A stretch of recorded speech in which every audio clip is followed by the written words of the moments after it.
자, 서양 철학사에서 정말 흥미진진한 지적 대결 하나를 파헤쳐볼까 합니다.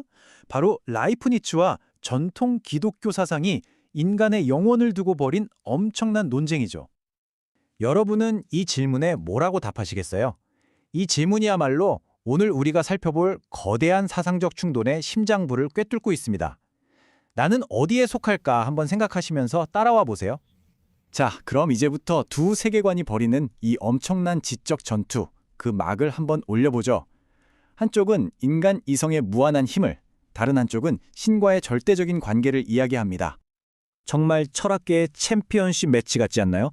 한 명은 인간 내면에 모든 게 다 있다고 말하고, 다른 두 명은 아니, 우리는 외부의 초월적인 힘에 의지해야 한다고 말하죠. 과연 누구의 말이 더 설득력 있을지 한번 보시죠. 자, 1라운드 시작합니다. 주제는 바로 인간 존재의 근본적인 성격, 그러니까 우리는 대체 어떤 존재로 설계되었냐는 거죠. 라이프니츠의 아이디어는 진짜 독특해요. 우리 한 사람 한 사람이 그냥 하나의 완별된 작은 우주, 모나드라는 겁니다. 외부 세계랑은 완전히 단절되어 있는데 그 내면에는 우주의 모든 정보가 다 담겨있는, 뭐랄까 자율적으로 움직이는 존재라는 거죠. 라이프니츠가 직접 한 말을 들어보면 이게 무슨 뜻인지 확 와닿을 거예요. 모든 모나드는 자기 관점에서 우주를 비춘다. 이 말은 결국 인간이 신의 설계도를 이미 자기 안에 다 가지고 스스로 작동하는 완벽하게 독립적인 존재라는 뜻입니다. 그런데 기독교 전통의 관점은 여기서 완전히 달라집니다. 이마고 데이, 즉 하나님의 형상이라는 개념인데요. 이건 우리가 독립적인 존재가 아니라 창조주인 신과의 관계 속에서만 비로소 우리의 진짜 의미와 본질이 완성된다는 걸 강조하는 거예요. 자, 이렇게 1라운드를 정리해 볼 수 있겠네요. 라이프니츠는 자율성을, 어거스틴과 아퀴나스는 의존성을 인간의 기본값으로 보고 있는 거죠. 와, 출발점부터가 정말 다르죠? 좋습니다. 2라운드로 넘어가죠. 이번 주제는 우리가 어떻게 아는가, 즉 진리의 원천은 과연 어디에 있는가에 대한 문제입니다. 사실 이거 인식론의 아주 근본적인 질문이거든요. 지식의 소스가 내 안에 있느냐, 내 밖에 있느냐에 따라서 세상을 이해하는 방식이 그냥 180도 달라져 버립니다. 이 두 관점의 차이를 비유하자면 정말 재밌어요. 라이프니츠한테 이성은 뭐든 다 들어있는 내장 하드드라이브 같은 거예요. 반면에 기독교 사상에서 이성은 신이라는 외부 서버에 와이파이처럼 연결되어야만 제대로 작동하는 단말기 같은 거죠. 어거스틴의 이 말이 바로 조명설의 핵심을 딱 보여주는데요. 우리가 뭔가를 안다는 건 사실 내 이성이 똑똑해서가 아니라 신이 진리의 빛을 탁 비춰주기 때문이라는 겁니다. 그러니까 은총이 없으면 알도 없다는 거죠. 그러니까 핵심은 이거예요. 라이프니츠는 신의 은총을 시스템이 잘 돌아가게 하는 일종의 배경 설정이나 보증서 정도로 생각했어요.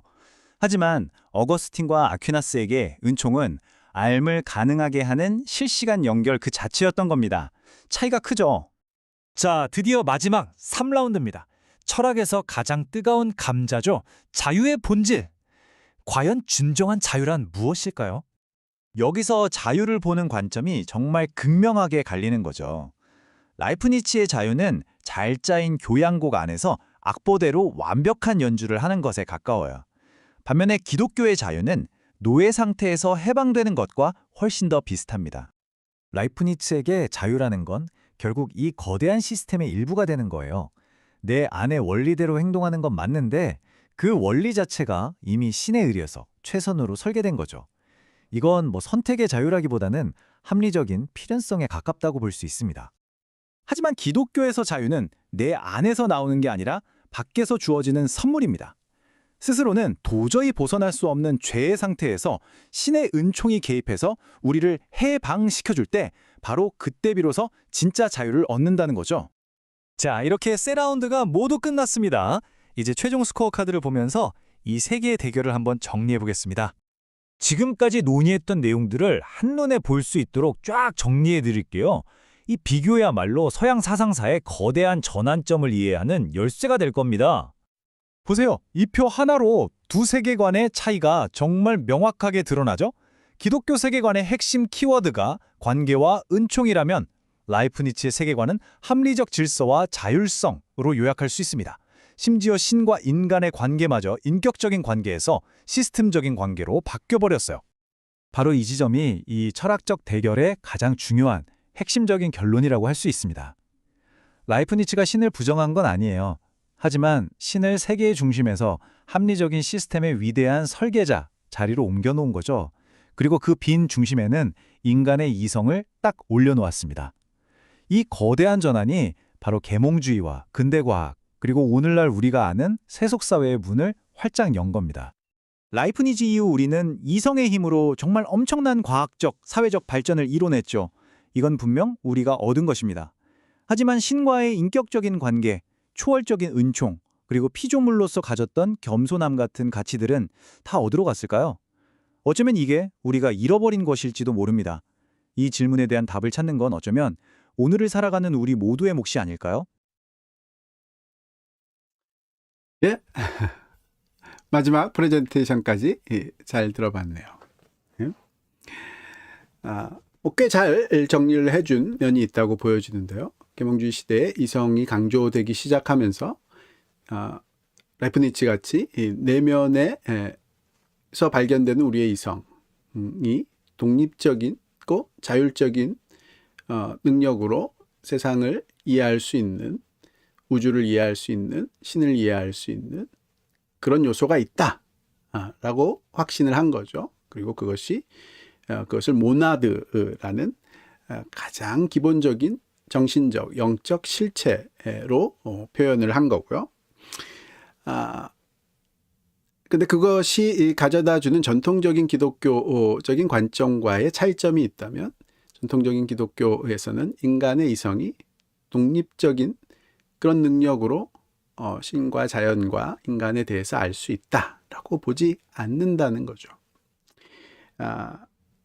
기독교에서는 하나님과의 관계 속에서 하나님이 주시는 은총에 의해서만 우리가 말하자면은 진리를 알 수 있고 그 안에서 자유로울 수 있다라고 생각하는 그 관계의 회복, 그 관계를 통해서 들어오는 신이 보여주는 빛, 진리를 알게 비춰주는 그 조명을 통해서, 그러니까 뭐라고 할까요?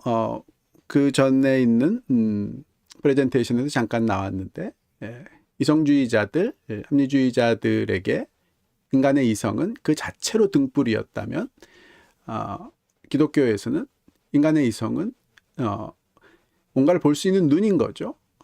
등불은 하나님이 비춰주시는 계시의 빛인 거죠. 그래서 하나님이 빛을 비춰주실 때 인간의 눈이 진리를 볼 수 있다.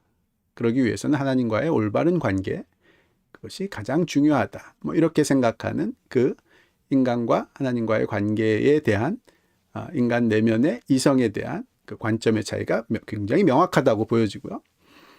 그럼으로써 이 둘 사이에 오는 인간의 자유로운 인간이란 무엇인가에 대한 개념이 아주 분명하게 달라지죠. 라이프니츠에게는 독립적이고 자율적인 그런 인간의 이성으로 파악된 신의 설계, 신의 조화로운 세상을 이해하는 것, 그것이 인간이 자유로워지는 것이다. 글쎄요. 제가 보기에는 굉장히 불교적인 그런 요소가 있다고 봐요. 불교가 자기가 자기의 등불이 되어야 된다.